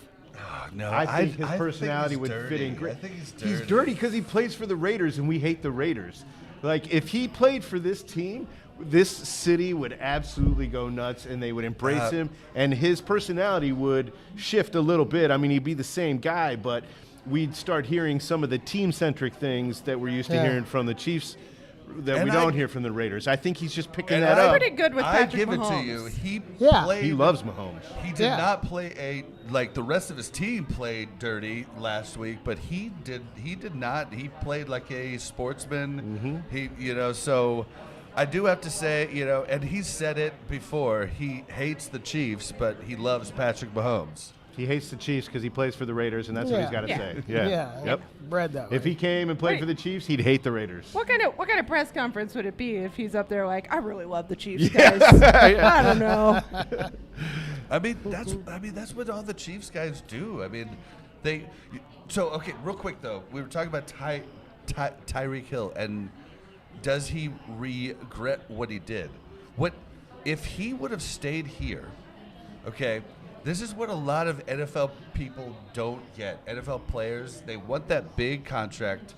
It's ego, I think the Chiefs usually leave the ego at the door, like most Chiefs players. But what he didn't get is if he stayed on the Chiefs, all those Kelsey commercials, all those, Jones commercials, those would have been Tyreek commercials. He could have gotten commercials across the board, which would have inevitably he could have started his podcast, brought his podcast higher.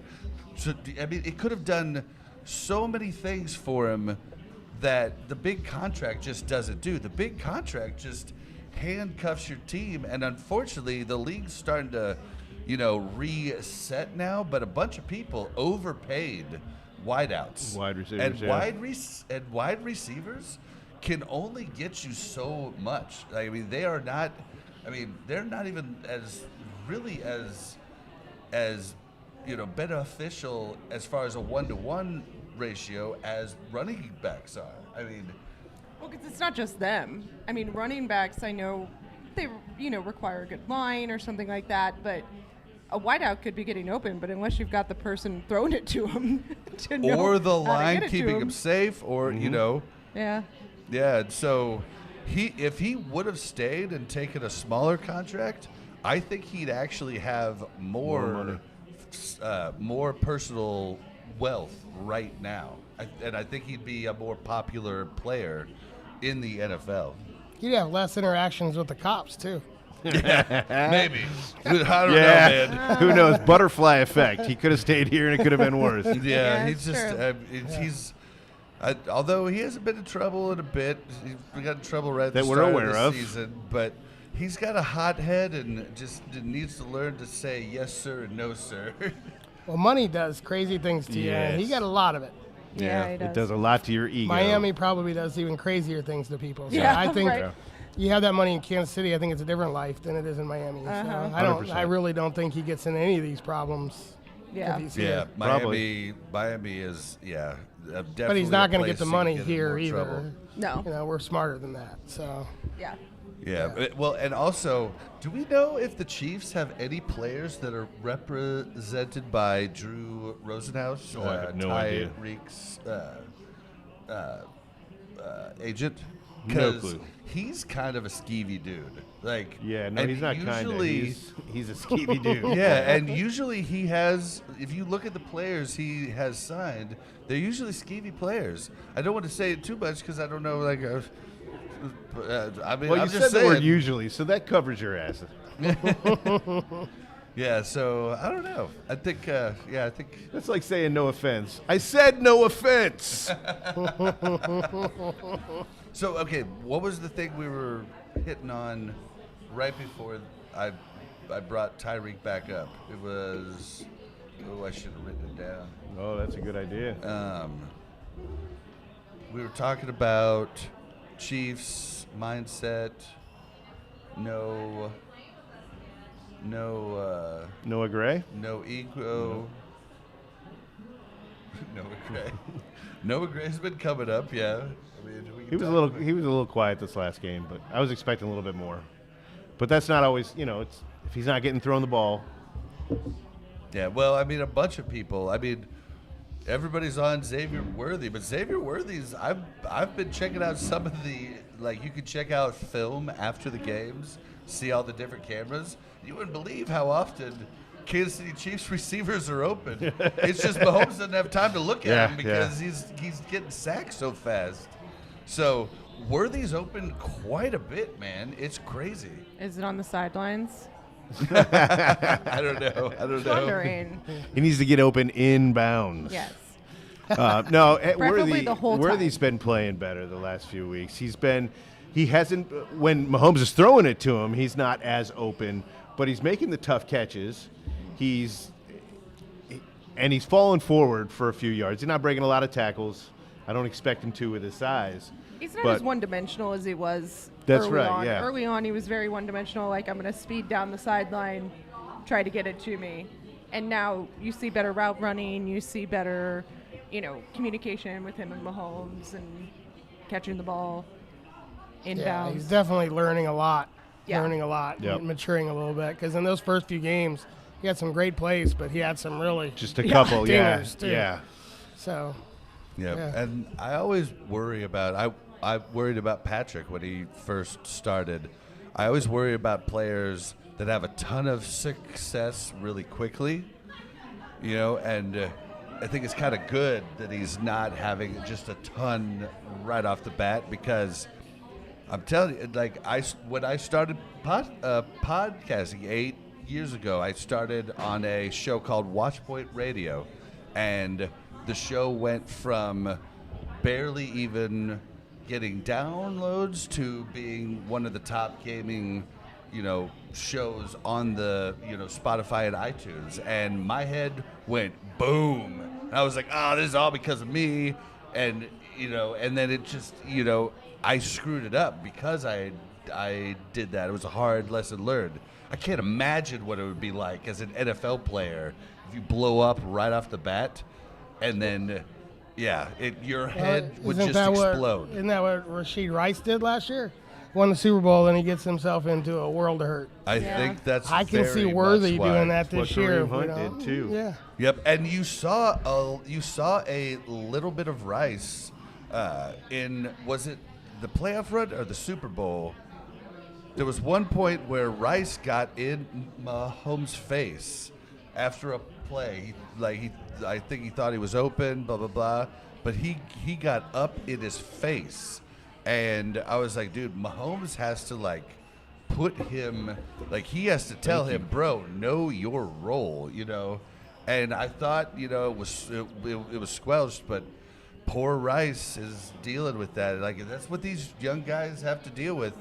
It seems like Worthy's a really nice, kind of down to home guy. I don't know that he's going out partying. He doesn't seem like the Ray Rice. Kareem Hunt. No, Rice. Rasheed Rice. Oh, Rasheed Rice. Yeah, he doesn't.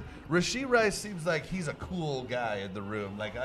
Everybody wants to hang around him, and he's he's kind of like the boss. Worthy seems more like a guy that's I mean, my mom said I need to be home by at least 10. So, I don't know about drinking, guys. He just doesn't seem like he's that party guy. So I don't know. I need to keep him around D-Hop as much as possible. Yep. D-Hop, heck yeah, man. That guy's got away from Kelsey until you're a couple years in.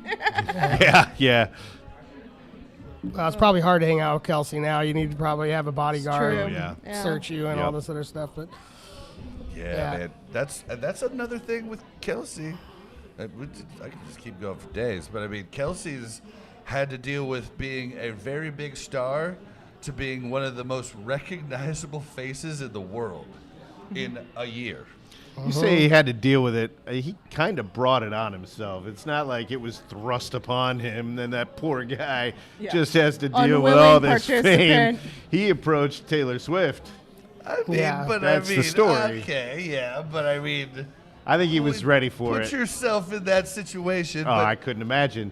But but you're gonna go for Taylor regardless. Well, I mean, yeah. Oh, they know what I said. But yeah, I mean, she's not my type. For him to actually know, what that would do, is a whole nother thing. He thought, I'm already famous. Yeah, I don't think big deal. there was any foresight. Yeah, it was one of those, he had any idea. I'm going to throw her my numbers, see what happens. And then this happened. Yeah. But he's got the mental stability and the mental strength and the experience to go through with it and make the most of it. He needed the money. And the money, yeah. Yeah. Travis Kelce's doing okay. Yes. Not as good as Taylor. I don't know. It's pretty embarrassing when he's out there singing and dancing their songs. I'm not sure about that. Is it? I would do it. I would absolutely do it. I wouldn't be embarrassed. Tall, too big. No, Yeah. Too rich. Awkward. No. He's got a beard. It just doesn't work. Well, I mean, we'll go to Costco, and I'll put in my headphones, and I'll just start dancing in the aisles, and she's just trying to run away from me. I'm like, sweetie, come on, dance with me. And she's like, I don't know him. Yeah. Like, I act like he man, doesn't exist. Life's short. You gotta have a good time. I do have a good time. Just not like that. Dancing. Yeah, but so I don't know what else we got here. Halftime. We can probably wrap up. Yeah, we can probably wrap up. Anybody have any final thoughts? Like anything on the Chiefs? Did you maybe? Oh, I wish we them haven't luck. talked I about? wish them a lot of luck. I think it's going to be an exciting couple months, and I think we're going to win. I'm still confident. Think we're going to do it. Yeah, I'm still confident of the three-peat. Yeah. I think it can happen. I think it could definitely happen. I want to see Patrick Mahomes. I saw him this last weekend, sitting there with his jacket on, not talking to anybody, not looking at the tablet. I want to see him getting back to being a student. Wait, no. There's one last thing. Oh my gosh. There's one last thing. So I listened to this one guy. What's his name? It's the shout out to him. I like a lot of your stuff. It's the KC Sports Report, I think. It's Michael Darcy. He always says his name at the start. It sounds like a younger guy. I'm assuming over 18, but he definitely sounds young.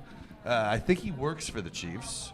I like a lot of his stuff, but today he came out and said that he's been hearing a lot of fans ask for Matt Nagy to get fired.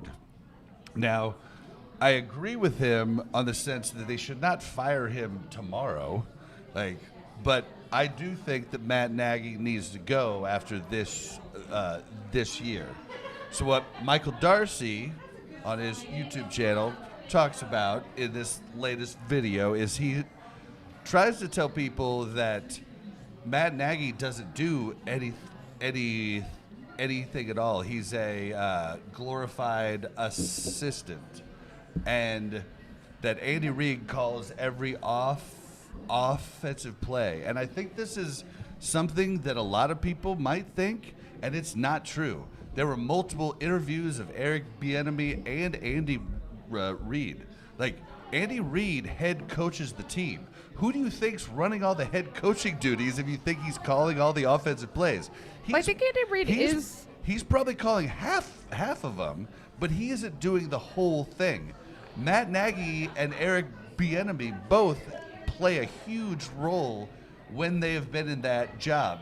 They do all the prep. They do all the, I think Reid they put has together, the final say, yeah. but it's not like this guy, Matt, is doing nothing and just like following Andy with a clipboard. No, but I do think Andy Reid does call the plays. I think Matt Nagy puts together the offensive.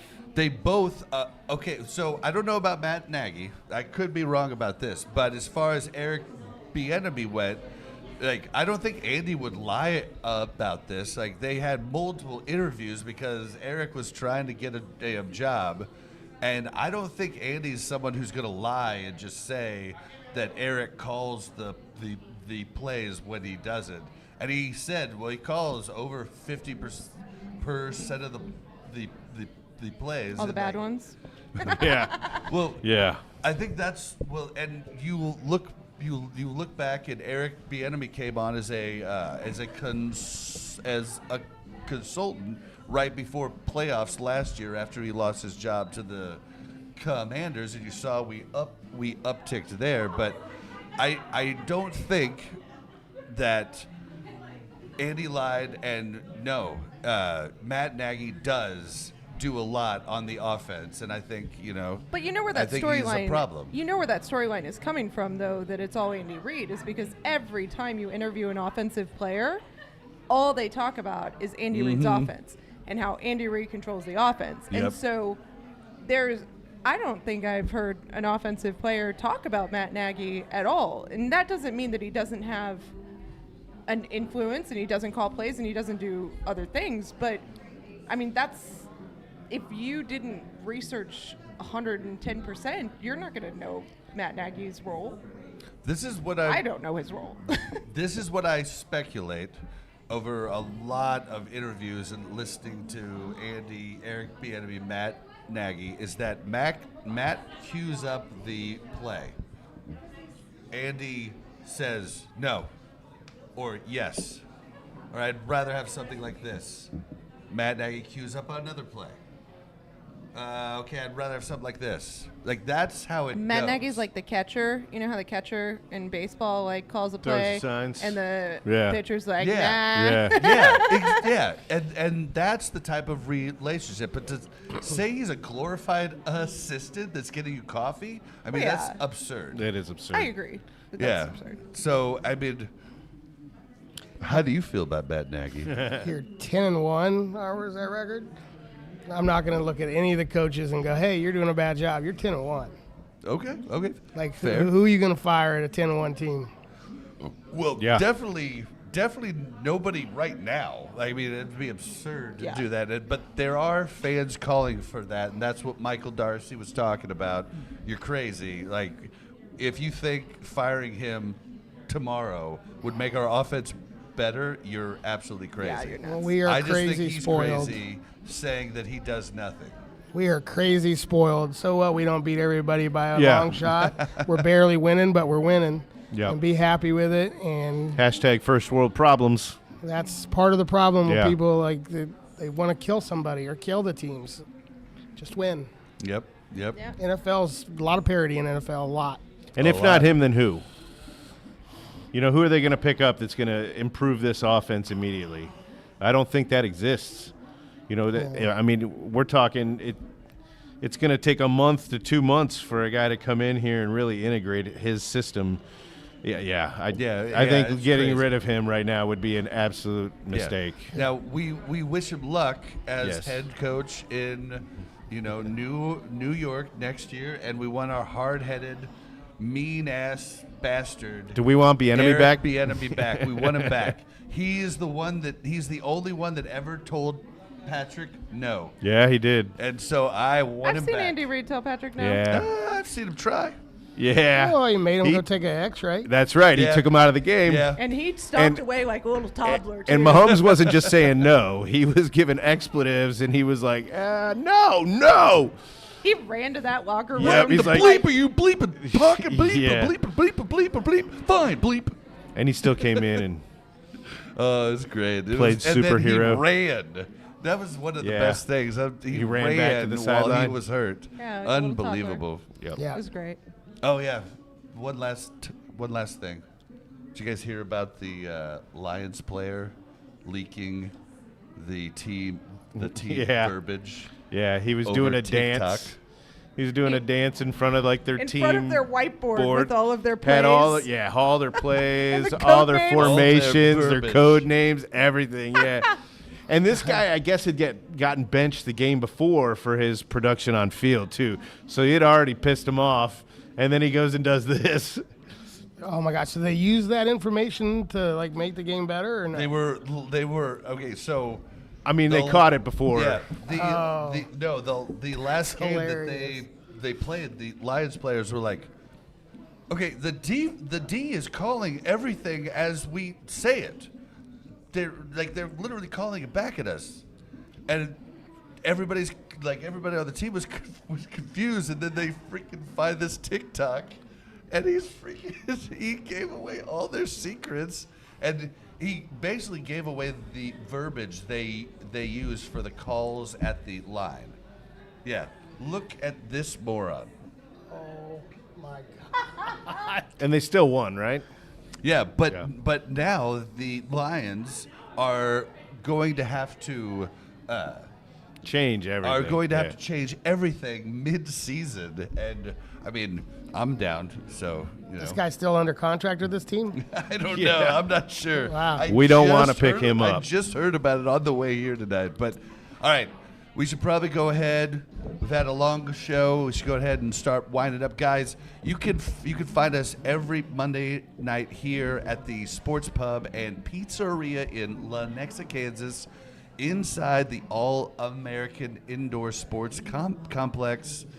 Please come out and see us. The address I should be able to put into the notes below. If you want to 8875 Rose Hill. That's right. That's right. Perfect. All right, so you should be able to follow us, help us out. Everything you need to know is on buckandbob.com. That's BUKNBOB.com. Give us a follow, comments, YouTube, TikTok, everything. We're everywhere, Spotify, iTunes. It's all there at buckandbob.com. Why don't you tell us, give us all the information about all American real quick. Not all of it, but like how your contact website, info, how they could get involved in playing, everything. Yeah, well, first off, I want to thank you guys for having me. Thank you. This For has been a lot Absolutely. of Thanks fun. for You coming guys are on, great man. Guys.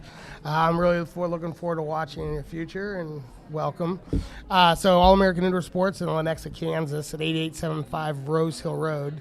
You interested in playing any sports or anything like that? Kids, adults, all ages. We even got over 40 men's leagues. If you want to relive your glory days, we have that for you. So come on out and join us and come watch you guys out here on Monday nights and have some pizza and buffalo wings. And Yeah, Sean brought out some wings just a few minutes ago, and that is killing my Yeah. nostrils. I can't wait to just dig in. I know. Right here, they Yeah. look real good.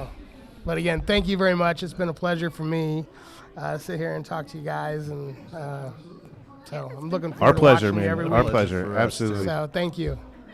And Mel, where can we find you? Here on Mondays. Perfect. Buck, where can we find you? As always, you can find us together, Buck and Bob, on Facebook. You can also find me on Twix. It's Twitter and X It's combined. at Buck_Tastic. That's BUK_TASTIK. And you can find me on Twix and most social media at Blazin' Bob. It's BLAZZIN_BOB. Sometimes the underscore is not there, but just Google me and you'll find me.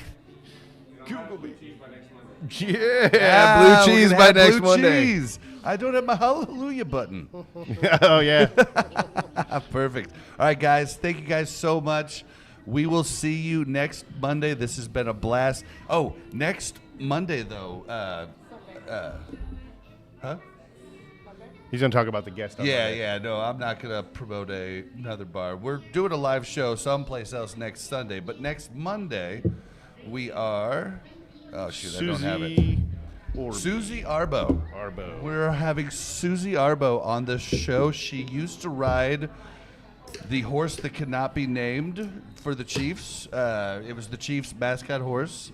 She used to ride every time we would score a TD.